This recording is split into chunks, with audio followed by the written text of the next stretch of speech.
ቤተ መቅደሱን መጥተህ በወርቅ በዕንቁ ታስጌጠዋለህ። ወንድም ግን እርቃኑን ይቆርጣል። ገንዘብ በቃኝ አትበል ይላል። እየሰማችሁ ነው? ምን አትበል? ገንዘብ በቃኝ አትበል። አደራ ይህችን ጥቅስ ይዛችሁ እንዳትሄዱ።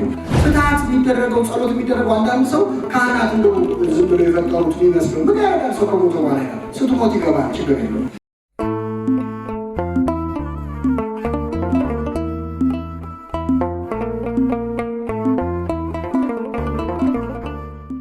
በስመ አብ ወወልድ ወመንፈስ ቅዱስ አሐዱ አምላክ አሜን። እናማት በስመ አብ ወወልድ ወመንፈስ ቅዱስ አሐዱ አምላክ አሜን። በስመ አብ ወወልድ ወመንፈስ ቅዱስ አሐዱ አምላክ አሜን። የልዑል እግዚአብሔር ቤተሰቦች፣ እናታችን እመቤታችን የቅድስት ድንግል ማርያም ወዳጆች በእግዚአብሔር ሰላምታ እንደምን አመሻችሁ? አሜን። ምሕረት ቸርነቱን አብዝቶ በእድሜያችን ላይ የዛሬዋን ዕለት ይህችን ሰዓት ጨምሮ በቸርነቱ ቅዱስ ቃሉን እንድንሰማ ስሙን እየጠራን እንድናመሰግነው በቤቱ የሰበሰበን የአባቶቻችን አምላክ ልዑለ ባሕርይ እግዚአብሔር ስሙ የተመሰገነ ይሁን። እግዚአብሔር አምላካችን በቀሪው ሰዓት ከመካከላችን ሊሆንልን፣ እንዲያስተምረን፣ እንዲመክረን፣ ምስጢሩን ጥበቡን ሊገልጽልን የእርሱ ቅዱስ ፈቃድ ይሆንልን። በሚኖረን ጊዜ የምንማርበት የመጽሐፍ ቅዱስ ክፍል የሉቃስ ወንጌል ምዕራፍ 16 ከቁጥር 19 ጀምሮ እስከ ፍጻሜ ምዕራፍ ያለው ይሆናል። ቃሉን አነበዋለሁ። ቀይ ልብስና ቀጭን የተልባ እግር የለበሰ አንድ ባለጠጋ ሰው ነበረ። ዕለት ዕለትም እየተመቸው በደስታ ይኖር ነበር። አልዓዛርም የሚባል አንድ ድሃ በቁስል ተወርሶ በደጁ ተኝቶ ነበር። ከባለጠጋውም ማዕድ ከሚወድቀው ፍርፋሪ ሊጠግብ ይመኝ ነበር። ውሾች እንኳን መጥተው ቁስሎቹን ይልሱለት ነበር። ድሃውም ሞተ፣ መላእክትም ወደ አብርሃም እቅፍ ወሰዱት። ባለጠጋውም ደግሞ ሞተና ተቀበረ። በሲኦልም በስቃይ ሳለ አሻቅቦ አብርሃምን በሩቅ አየ፣ አልዓዛርንም በእቅፉ። እርሱም እየጮኸ አብርሃም አባት ሆይ ማረኝ፣ በዚህ ነበልባል እሰቃያለሁና የጣቱን ጫፍ በውሃ ነክሮ ምላሴን እንዲያበርድልኝ አልዓዛርን ስደድልኝ አለ። አብርሃም ግን ልጄ ሆይ አንተ በሕይወት ሳለህ መልካም እንደተቀበልህ አስብ፣ አልዓዛርም እንዲሁ ክፉ። አሁን ግን እርሱ በዚህ ይጽናናል፣ አንተም ትሰቃያለህ። ከዚህም ሁሉ ጋር ከዚህ ወደ እናንተ ሊያልፉ የሚፈልጉ እንዳይችሉ፣ ወዲያ ያሉ ደግሞ ወደ እኛ እንዳይሻገሩ በእኛና በእናንተ መካከል ታላቅ ገደል ተደርጓል አለው። እርሱም እንኪያስ አባት ሆይ ወደ አባቴ ቤት እንድትሰደው እለምንሃለሁ። 5 ወንድሞች አሉኝና እነርሱ ደግሞ ወደዚህ ስቃይ ስፍራ እንዳይመጡ ይመስክርላቸው አለ። አብርሃም ግን ሙሴና ነቢያት አሏቸው፣ እነርሱን ይስሙ አለው። እርሱም አይደለም አብርሃም አባት ሆይ፣ ነገር ግን ከሙታን አንዱ ቢሄድላቸው ንስሐ ይገባሉ አለ። ሙሴንና ነቢያትን የማይሰሙ ከሆነ ከሙታንም እንኳ አንድ ሊነሳ አያምኑም አለው ይላል። ስለ ቃሉ አምላካችን ስም የተመሰገነ ይሁን። በሚኖረን ጊዜ ርዕስ አድርገን የምንማርበት ክፍል አብርሃም አባት ሆይ ማረኝ የሚል ይሆናል። እስቲ ቃሉን አብረን እንበል። አብርሃም አባት ሆይ ማረኝ። ትልቅ ጸሎት ነው አይደለም? ይህንን ቃል መነሻ አድርገን እንማራለን። እግዚአብሔር አምላካችን በምሕረቱ በቸርነቱ እንዲያስተምረን ቅዱስ ፈቃዱ ይሁንልን። አምላካችን ኢየሱስ ክርስቶስ በዚህች ምድር ላይ በተመላለሰበት በመዋዕለ ሥጋዌው በመዋዕለ ስብከቱ በጣም ብዙ ምሳሌዎችን ጠቅሶ አስተምሯል። እጅግ በጣም እንደውም አስቀድሞ በነቢዩ አፌን በምሳሌ ከፍታለሁ ተብሎ ትንቢት ስለተነገረለት ክርስቶስ ከሚያስተምራቸው ትምህርቶች ውስጥ የሚበዙት ምሳሌ ያላቸው ናቸው። ብዙ ታሪኮች ተናግሯል። ክርስቶስ የተናገራቸው ምሳሌዎች አብዛኞቹ ትክክለኛ የተፈጸሙ ታሪኮች አይደሉም። ጥቂቶቹ ደግሞ በትክክል የተፈጸሙ እውነተኛ ታሪኮች ናቸው። ለምሳሌ አሁን እኛ ለማስረዳት ስንፈልግ አንድ ሰውዬ ነበረ ብለን የምንፈጥረው ታሪክ አለ አይደለ? ውስጡ ሞራል ያለው እንዲህ ለማለት ተፈልጎ ነው ተብሎ የሚተረጎም ምሳሌ አለ። ክርስቶስ ቅኔያዊ ወይም ሜታፎር ሊባል የሚችል ምሳሌዎች ተናግሯል። በጣም ብዙ ምሳሌዎች ግን በእውነት ያልተፈጸሙ ታሪኮች ናቸው። ሁለተኛው ክርስቶስ የተናገረው ምድር ላይ የተፈጸሙ የተከናወኑ ታሪኮች ናቸው። ምድር ላይም ከምድር ውጭ ሊሆን ይችላል፣ ሰማይ ላይ። አሁን ያነበብነው ክፍል የአንድ ባለጸጋና የአንድ ድሃ ታሪክ ነው። ይሄ ታሪክ እውነተኛ ታሪክ ነው። ምሳሌ ወይም ደግሞ ክርስቶስ ለማስተማር ብሎ የፈጠረው ታሪክ አይደለም። ምሳሌ አለመሆኑን የምንረዳው በምንድን ነው ካላችሁ፣ እዚህ ታሪክ ውስጥ በስም የተጠቀሱ ሰዎች አሉ አሉ። አልዓዛር የሚባል ሕመምተኛ ሰው፣ በሽተኛ ሰው ነበር። አብርሃም የሚባል ደግሞ ጻድቅ ሰው ነበር። አብርሃም እውነተኛ ሰው ነው አይደለም፣ የኖረ አበብዙኃን ነው፣ ታላቅ ጻድቅ ነው። ስለዚህ ክርስቶስ ምሳሌ አይደለም የተናገረው፣ ወይም ደግሞ ምሳሌነት እንዲሆን ለማስተማር ሳይሆን በትክክል መሬት ላይ የተፈጸመ እውነተኛ ታሪክ ነው። ይህንን ብለው በሌሎች የእምነት ተቋማት ይሄ ታሪክ እኮ ክርስቶስ ለማስረዳት ምሳሌ ብሎ ጠቀሰው እንጂ እውነተኛ ታሪክ አይደለም ይሉዋል። ፓራብል ከሚባሉት ወይም ምሳሌ ከሚባሉት ውስጥ ነው እንጂ እውነተኛ የተፈጸመ አይደለም ይላሉ። ምክንያቱም ብዙ የሚያሳየው የሚነካው ሃይማኖታዊ ነጥቦች እዚህ ታሪክ ውስጥ ስላለ። ስለዚህ ክርስቶስ በዚህ የመጽሐፍ ቅዱስ ክፍል ላይ የተናገረው እውነተኛ ታሪክ ነው። እንዲህ ይላል ታሪኩ። ቀይ ልብስና ቀጭን የተልባ እግር የለበሰ አንድ ባለጸጋ ሰው ነበር። ዕለት ዕለት እየተመቸው በደስታ ይኖር ነበር። አልዓዛር የሚባል አንድ ድሃ ደግሞ በቁስል ተወርሶ ከዚህ ሰውዬ በር ላይ ከደጁ ተኝቶ ነበር ይላል። የሁለት ሰዎች ታሪክ ነው። የአንደኛው ሰው ስም ማን ነው? አልዓዛር። የሁለተኛው ስም አልተናገረም ክርስቶስ። ለምሳሌ ነዌ እንላለን በትርጓሜ ቤት ሊቃውንት የባለጸጋውን ስም ነዌ ይሉታል። ክርስቶስ ግን የተናገረው ስም የድሃውን ነው እንጂ የባለጸጋውን ስም አልጠራም። ይሄ ዝም ብሎ ያደረገው ነገር አይደለም። የሁለቱንም ስም ጠርቶ መናገር ይችላል። ምክንያቱም ሁለቱም ስም አላቸው። ድሃም ሊሆን ስም አለው አይደል? ስም መቼስ ከሀብት ከድህነት ጋር አይገናኝም። ክርስቶስ ግን የድሃውን ስም ጠርቶ የባለጸጋውን አልጠራም። ለምን? እግዚአብሔር የሚያውቃቸው ሰዎች፣ እግዚአብሔር በስም የሚጠራቸው ሰዎች የተናቁ ሰዎች ናቸው። አልዓዛር ድሃ ነው። ድሃም ሰው በስሙ ይጠራው አይጠራው። አንድ የሌሊጤ መጥቶ አንድ ድሃ መጥቶ አንድ ነዳይ መጥቶ እንጂ እገሌ መጥቶ አንልም። የፈለገ ብዙ ዓመት ብናውቀው ቤታችን እየተመላለሰ የሚለምን ነዳይ ቢኖር በስሙ ጠራሉ አንጠራው። ባለጸጎችንስ ከቁልምጫ ጋር የምንጠራቸው አይደል? በደንብ በሚገባ ክብር እግዚአብሔር የሚያውቃቸው ሰው የማያውቃቸው ሰዎች አሉ። ሰው የሚያውቃቸው ደግሞ ማን ያውቃቸው? አያውቃቸውም ሲባል የእውቀት ጉዳይ አይደለም። እግዚአብሔር የማያውቀው ነገር አለ፣ ግን እያወቀ አያውቃቸውም። በዕለተ ምጽአት ምን አለ? በስምህ አጋንንትን አላወጣንም ሙት አላስነሳንም ምን ይሉኛል፣ እኔ ግን ምን እላቸዋለሁ? እንደዚህ ከመባል ሰውረን እግዚአብሔር አያውቃቸውም እንዴ? ያውቃቸዋል፣ ግን እያወቀ ላያውቃቸው ይችላል። እግዚአብሔር እንዲያርገናል ይሉኛል፣ እኔ ግን አላውቃቸውም። ስለዚህ የባለጸጋ በእግዚአብሔር ያልታወቀ በሰው የታወቀ ነው። ምድር ላይ ዝነኛ የሆኑ ሰዎች አሉ፣ በሰማይ ግን እግዚአብሔር የማያውቃቸው ማለት ነው። በዚህ ምድር በጣም የተከበሩ የታወቁ በዓለማዊው መድረክ በጣም ትልቅ ቦታ የሚሰጣቸው በመንፈሳዊ እንዲሁም ማለት ነው በጣም የምናውቃቸው ሰዎች አሉ፣ በእግዚአብሔር ግን ላይታወቁ ይችላል። የስንክሳራችን ጳጉሜን መጨረሻ ላይ ስንክሳር ብዙ ቅዱሳን ስም እየጠራ የሚያነሳ መጽሐፍ ነው። ስንክሳር አለ። መጨረሻ ላይ ምን ይላል? ስማቸውን ስለጠራናቸው ስላልጠራናቸው ቅዱሳን ብለን ምን ብለን ማረን። ስማቸውን ስላልጠራናቸው ማለት እኛ እናውቃቸውም፣ አንተ ግን ምን ትላቸዋል? ታውቃቸው። እንደውም የግብፅ ቤተክርስቲያን አኖኒመስ ሴንትስ ብላ በዓመት አንዴ ታከብራለች። ስማቸው ለማይታወቅ ቅዱሳን፣ ሰው የማያውቃቸው ማንም ያውቃቸው ማለት እግዚአብሔር የሚያውቃቸው ብዙ ቅዱሳን አሉ። ባህታውያን አሉ፣ መናኞች አሉ። ባህታዊ ማለት ከተማ የሚመጣና ከተማ ባለው ጉዳይ ላይ ሚና ያለው ማለት አለ። ብሁት ማለት ባህታዊ ብቸኛ። እውነተኞቹ ባህታውያን የገዛ ስማቸውን ሁሉ ይረሳሉ። ይገርማቸው። ዓለም ላይ ያለው ማን ነበር ስሜ እስከዚህ ድረስ አያውቅም። እኛ እንኳን ልናውቃቸው እነሱ ራሳቸው ምን ይላል? አሁን የቀበሌ ቤት ይዞ ባህታዊ ያስኬዳል? አያስኬድም። ብዙኛ መሀል ሆኖ አይሆንም።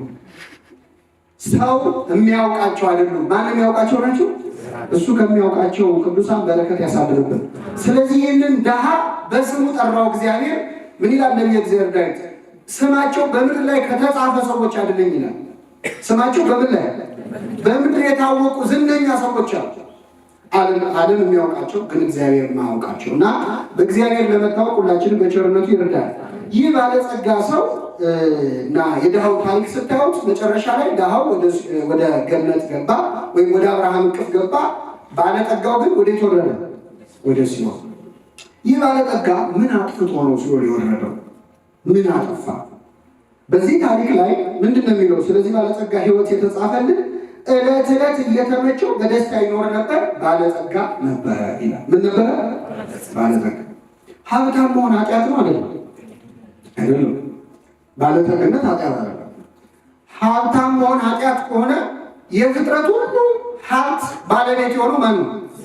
ስለዚህ እሱ ሊጠየቅ ነው ማለት ነው። እግዚአብሔር እንደውም ባለጠጋ ይባላል። ባይል ማለት ሀብታም ነው። ባለጸጋ ማለት በጸጋ በስጦታ ሀብት ያለው ማለት ነው። እግዚአብሔር ግን ባለጸጋ እንኳን አይባልም፣ ባዕል ነው የሚባለው። ራሱ ሀብት ነው፣ ራሱ ብዑል ነው፣ በራሱ ነው ሀብቱ። ማንም የሰጠው አይደለም። ሌሎች ሊሰጣቸው ሀብት ሊኖራቸው ከማን ያገኙትም። ስለዚህ ባለጸግነት ኃጢአት አይደለም፣ ድህነትም ጽድቅ አይደለም። ይህን በደንብ መለየት አለብን። በመድህየቱ ሰው ይጸድቃል፣ በባለጸግነቱ ደግሞ ይኮነናል ማለት አይደለም። ባለጸግነት ፈተና ሊሆን ይችላል፣ ኃጢአት ሊያሰራ ይችላል። አዎ ድህነትም ኃጢአት ሊያሰራ ይችላል። ጠቢቡ ሰሎሞን ሲጸልይ ምን አለ? ሁለት ነገሮችን አትከልክለኛል እግዚአብሔር፣ እጅግም ድሃ አታድርገኝ፣ እጅግም ባለጠጋ ድሃ ሆኜ እንዳልሰርቅ በሐሰትም እንዳልመን አለ። በድህነት ምክንያት መስረቅ ይመጣል፣ ከረሃብ የተነሳ በሐሰት መማል ይመጣል። በአንጻሩ ደግሞ ባለጠጋም አታድርገኝ እጅግ፣ ለምን እግዚአብሔር ማን ነው እንዳልን እንዳልጠግብ አለ። በባለጠግነት ምክንያት የሚመጣ ኃጢአት አለ፣ በድህነትም የሚመጣ ኃጢአት አለ። መልክአ ኤዶም የተባለ ጸሎታችን ላይ ደግሞ ምን ይላል ደራሲው? በልብስ ወበሲሳይ ታርዕይን ንዴታ እስመ ቁር ረሃብ ያረስ ጸሎታ ይላል። ድንግል ሆይ ኢትድግን ያዕቂበ ኩሎ መዓልተ ወሌሊተ፣ ቀንም ሌሊትም እኔን መጠበቅ አትተይ። ሀበወርኩ ፍና ወሀባደርኩ ቤተ፣ በሄድኩበት መንገድ ባደርኩበት ቤት ሁሉ ጠብቂኝ፣ እኔን አትርሺ። ማርያም ድንግል ዘትመግቢ ነፍሳተ፣ ነፍሳትን የምትመግቢ ማርያም ሆይ በልብስ ወበሲሳይ ኢታርዕይን ንዴታ፣ በልብስና በምግብ መቸገርን ምን አትበይ አታሳይ። እስመ ቁር ረሃብ ያረስ ጸሎታ፣ ረሃብና ብርድ ጸሎትን ያስረሳል። ስለዚህ ድህነት ለኃጢአት ምክንያት ሊሆን ይችላል፣ ባለጸግነትም ለኃጢአት ነው። ስለዚህ ይሄ ባለጸጋ መሆኑ ኃጢአት ሊሆን አይችልም።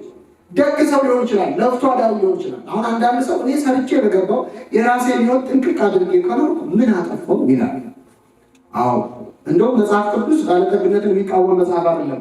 መጽሐፈ ሲራክ ላይ ምን ይላል መሰላችሁ? ገንዘብ በቃኝ አትበል ይላል። እየሰማችሁ ነው? ምን አትበል? ገንዘብ በቃኝ አትበል። አደራ ይህችን ጥቅስ ይዛችሁ እንዳትሄዱ። ከነትርጓሜ ነው። ገንዘብ በቃኝ አትበል ማለት ምን ማለት ነው? ስትሰራ ስትለፋ ስትደክም ኖረ ገንዘብ ስታገኝ በቃ ይሄ ለእኔ ይበቃኛል ብለህ ስራ መስራትን ምን አትበል። ምናልባት ከሚያስፈልግ በላይ ገንዘብ የምታገኝበት ኃይል ጉልበት ከሰጠ እግዚአብሔር የሰጠን ለሌሎች ሰዎች እንድትተርፍበት ስለሆነ ገንዘብ በቃኝ አትበል። ገብቷችኋል አይደል? ስራን ምንም ቢሆን አያስቀረው። ብንመንንም አንድ ሰው ዓለምን ጥሎ ወደ ምናኔ ወደ ምንኩስና ሊገባም ስራው ግን መቆም የለበትም። ገዳማቱ ስትሄዱ ምን አለ? ጸሎት ብቻ ነው? አዎ ከስራ መመነን አይቻልም። ገንዘቡን መናቅ ይቻላል፣ ዓለምን መናቅ ይቻላል፣ ስራው ግን ይቀጥላል። አባ ስልዋኖስ የተባለ አባት ያለበት ገዳም አንድ ሰው ሄደ፣ ገና በምንኩስና ለመኖር ማለት ነው። ተቀበሉት። ከዛ ከሌላ ገዳም የመጣው በዓት ተሰጠው፣ ዘግቶ መጸለይ ጀመረ። ከዛ ተነስና ስራ ተሳተፉ አሉት። ቁፋሮ አለ ገዳም ሲሉት አይ ልጸልይ ነው እንጂ ልቆፍር አልመጣሁም ማለት ነው አንተ። ከዛ አባ ስልዋኖስ ምን አለ? አይ እንደዛ ከሆነ በሉ ማታ ምግብ ሲበላ ደወል ይደወላል፣ መጥቅ ይባላል፣ ደወል ይደወላል። እሱን ሳትመቱ ዝም ብላችሁ ተሰብሰቡና ብለዋል። ከዛ ተሰብስበው በሉ መነኮሳት። አሁን የሰውዬ ቢጠብቅ አይደወልም ራቦ። ከዛ ሄደና አባ ስልዋኖስ ጋር አባቴ ወንድሞች ራት በሉ እንዴ አለ። አዎ በሉ። ታዲያ እንደው በሀገራችሁ እንግዳ አይከበርም አትጠሩኝም እንዴ አለ። አይ አንተ መንፈሳዊ ስለሆንክ ምግብ አያስፈልግህም ማለት ነው። የማይሰራ ከሆነ ምን አይልም አይበላም። የቤተክርስቲያን ትምህርት ነው። ገንዘብን መናቅ ይቻላል፣ ግን ስራን መናቅ አይቻልም። በምንም ቢሆን አባ ዮሐንስ የተባሉ ደግሞ ሊቀ ጳጳስ ምናሉት ይባላል። አንዱ ሰው የቆሎ ተማሪዎች እዚህ አብነት ትምህርት ይማራሉ፣ እሱ እዚህ ቁጭ ብሏል። እንደ አንተ አትማርም እንዴ እዚህ ምን ትሰራለህ ሲሉት ብፁዕ አባታችን ምን እየበላው ልማራ? እየሰማችሁ ነው? አሁን ምን እየበላ ነው የምትደነቁረው አሉት። እየበላ ነው አሁን። ስለዚህ የቤተክርስቲያን ትምህርት ስራ፣ ባለጸግነትን፣ ሀብት ማፍራትን አይቃወምም። ቅዱስ ዮሐንስ አፈወርቅ ሀብትን አንቃወምም፣ ከሀብት በስተጀርባ ያለውን ትዕቢት ነው። ሀብት የሚያመጣውን ዝሙት፣ ሀብት የሚያመጣውን ክፉ ነገር ነው እንጂ ሀብትን አንቃወምም። በሀብታቸው ያወቁበት የጸደቁበት ሰዎች አሉ። ሰርቶ ሀብት አፍርቶ ለነፍስ ለመጠቀም እግዚአብሔር በቸርነቱ ይርዳል። ታዲያ የባለጸጋ ምንድን ነው ጥፋቱ? ምን አጠፋ ካላችሁ ዕለት ዕለት እየተመቸው በደስታ መኖርም ችግር የለውም። ሰው አትልበስ አይባልም፣ መልበስ ይችላል። ደግሞ የሚለብሰው በጣም ውድ ነው። ቀይ ልብስና ቀጭን የተልባ እግር ማለት በዛ ጊዜ አለ የሚባለው ልብስ። መዘነጥ ልብስ፣ ጥሩ ልብስ መልበስ ኃጢአት ነው አይደል? እግዚአብሔር አትልበሱ አይደል? የመጀመሪያ አልባሽ ራሱ እግዚአብሔር አለ። አዳምና ሔዋን ከገነት ሲወጡ ምን አለበሳቸው አላችሁ? ምን አለበሳቸው? ቁርበት አለበሳቸው። ሌዘር ነው የለበሱት ማለት ነው። የመጀመሪያ አለ የሚባል ልብስ ነው የለበሱት። ከልብሱም ተቃውሞ የለውም። ምንድን ነው የዚህ ሰው ኃጢአት ካላችሁ አልዓዛር የሚባል አንድ ድሃ በቁስል ተወርሶ በደጁ ተኝቶ ነበር። ይህ ሰው ዕለት ዕለት የተመቸው ነው በደስታ የሚኖረው። ሰው ሁሉ አይመቸው ማለት እሱ ግን ዕለት ዕለት ምን ይለው ነበር? ይመቸው። ሰው ሁሉ አይመቸው፣ እሱ ግን ደስ ብሎት ልብስ እየቀያየረ እየለበሰ እየዘነጠ ይወጣል ይገባል። በደጁ ግን አልዓዛር የሚባል ድሃ በቁስል ተወርሶ ምን ብሎ ነበር? ተኝቶ ነበር። መልበስ ማጌጥ የተመቸ ሕይወት መኖር ኃጢአት አይደለም። ድሃ በር ላይ ቁጭ ብሎ ግን ይከብዳል። አይከብድም? ይከብዳል። ዕለት ዕለት እየተመቸው ሲኖር እሱ ዕለት ዕለት እየቆሰለ እየተሰቃየ ይኖር ነበር። ድሃውን እያየን አላየሁትም እንዳይል ይሄ ድሃ የተኛው የት ነው? በሩ ላይ ነው። በሩ ላይ ነው። አይ እንኳን ያየሁት ማለት አይችልም። ሲወጣ ያዋል፣ ሲገባ ያዋል። ይህንን ድሃ አይቶ እንዳላየ መሆኑ ያስጠይቀው። አስቡ፣ አንተ ተመችቶ ያማረ እንግዲህ የሰውዬ ምግብ ተርፎታል፣ ልብስ ተርፎታል፣ ይቀያየረ ዕለት ዕለት እየተመቸው ሲኖር እዚህ ወንድሙ ደግሞ ይሰቃያል። እግዚአብሔር ለምን የራሳችሁን ሕይወት በጥሩ ኖራችሁ ብሎ አይጠይቅም። ይህ ሰው እኮ ዘማዊ ነበረ አይነት ዘማዊ ነበረ፣ አመንዝራ ነበረ፣ ሰካራም ነበረ፣ ሌባ ነበረ፣ ወንበዴ አይልም። ዕለት ዕለት እየተመቸው በደስታ ምን ይል ነበር? ይኖር ነበር ነው የሚለው። ግን ደስታው ከድሃው አጠገብ መሆኑ ነው ክፋቱ። በድሆች መካከል የድሎት ኑሮ መኖር በጣም ከባድ። አንድ ጸሐፊ ያለ ሎርድስ ኦፍ ፖቨርቲ የሚል መጽሐፍ ጽፏል። የድህነት ጌቶች ድሃ አስቀምጦ በድሃ መሀል መቀማጠል ማለት ነው። የሰው ደጋግሞ ነው ያዩ። ስንት ድሃ ነው በሩ ላይ የተኛው? ስንት ቁስለኛ ነው የተኛው? ስንት ነው? አንድ ሰው።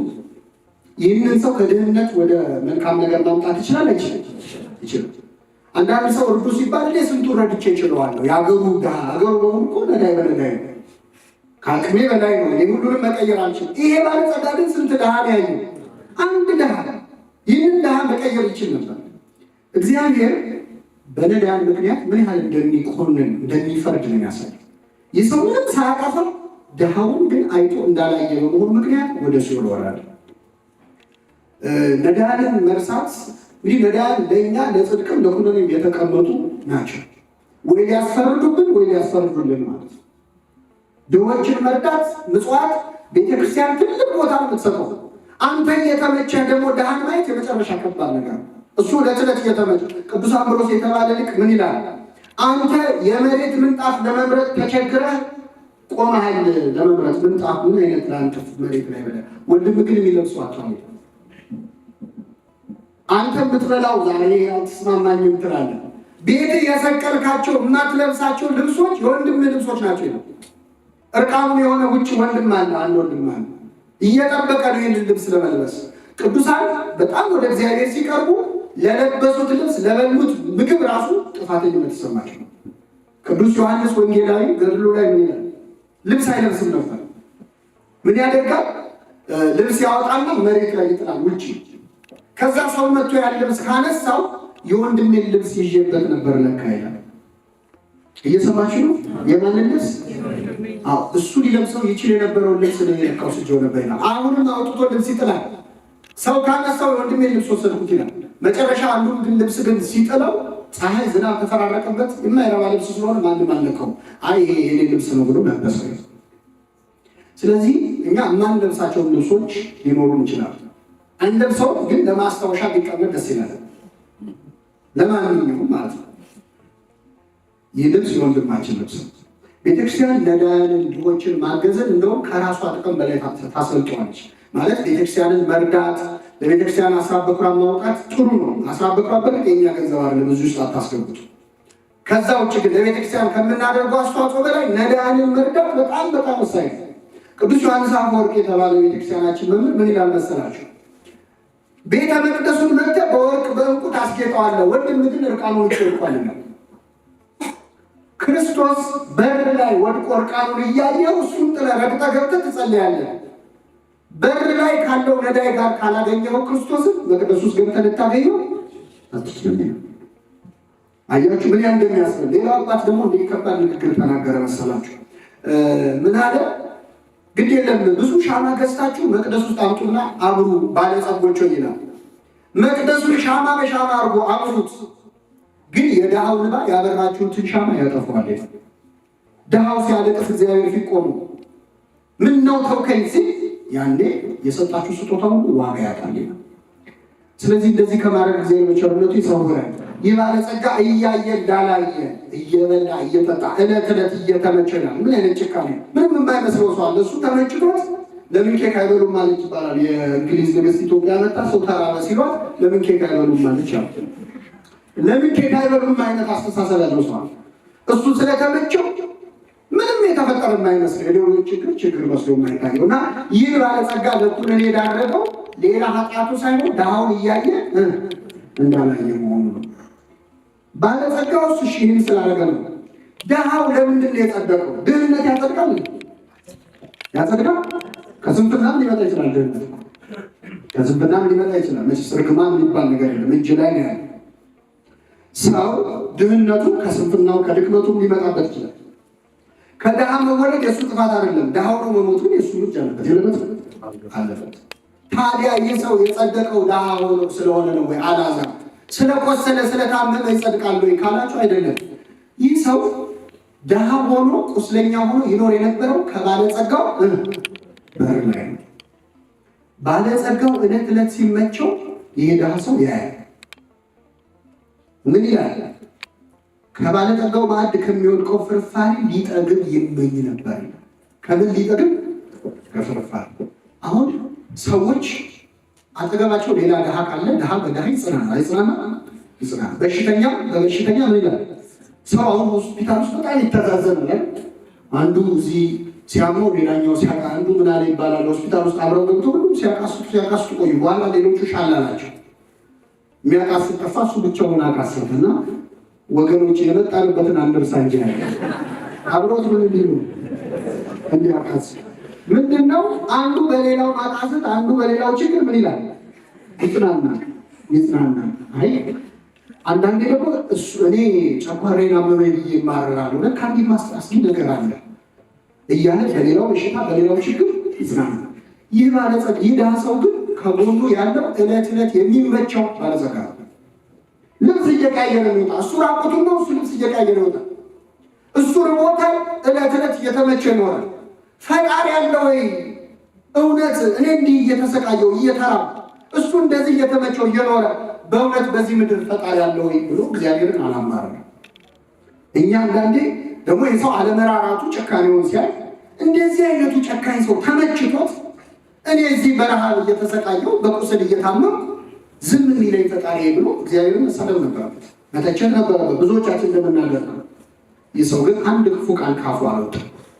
አንዳንዴ ክፉ ሰዎች ሲመቻቸው ስናይ እንፈተናለን። እንኳን እኛ ለእግዚአብሔር ዳዊት ምን አለ? እግሮቼ ሊሰናከሉ ደረሱ ይላል። ምኖቼ? የኃጢአተኞችን ሰላም አይቼ ይላል። ኃጢአተኞች ተስማምቷቸው ሲኖሩ ደንቷቸው ሲኖሩ ሳይ ልሰናከል ቀረብኩ፣ መልካም መስራቴ ለከንቱ ነው አልኩኝ፣ ወደ መቅደስህ እስክደርስ ድረስ ይላል። ወደ ምን? ፍጻሜያቸውንም እስካስተውል ድረስ ከአንተ ርቀው የሚያመነዝሩትን አጠፋሃቸው፣ ለእኔስ ወደ እግዚአብሔር መቅረብ ይሻላል። አንዳንዴ ክፉዎች ተመችቷቸው ድሆች፣ ሌላው ደግሞ መልካሙ ሰው ሲቸገር ስናይ ፈጣሪ የሌለ ይመስለናል። ይህ ድሃ ግን አንድ ክፉ ቃል አልተናገረም። ይመኝ የነበረው ምንድን ነው ካላችሁ፣ ከባለጠጋው ማዕድ ከሚወድቀው ፍርፋሪ ሊጠግብ ምን ይለበት? ከምንድን ሊጠግብ?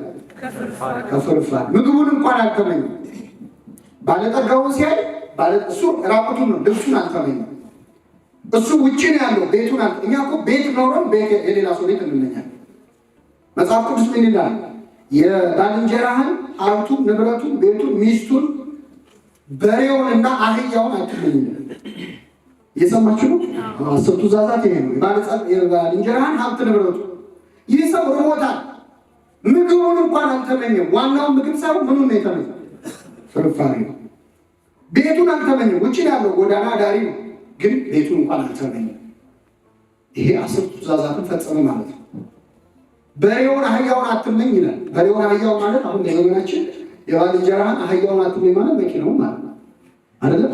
አህያ ምንድነው ስራው? ትራንስፖርት። በዛ ዘመን ትራንስፖርት አህያ ነበረች። አሁን ምኑን አትመኝ? በሬውን ደግሞ ትራክተሩ ማለት ነው።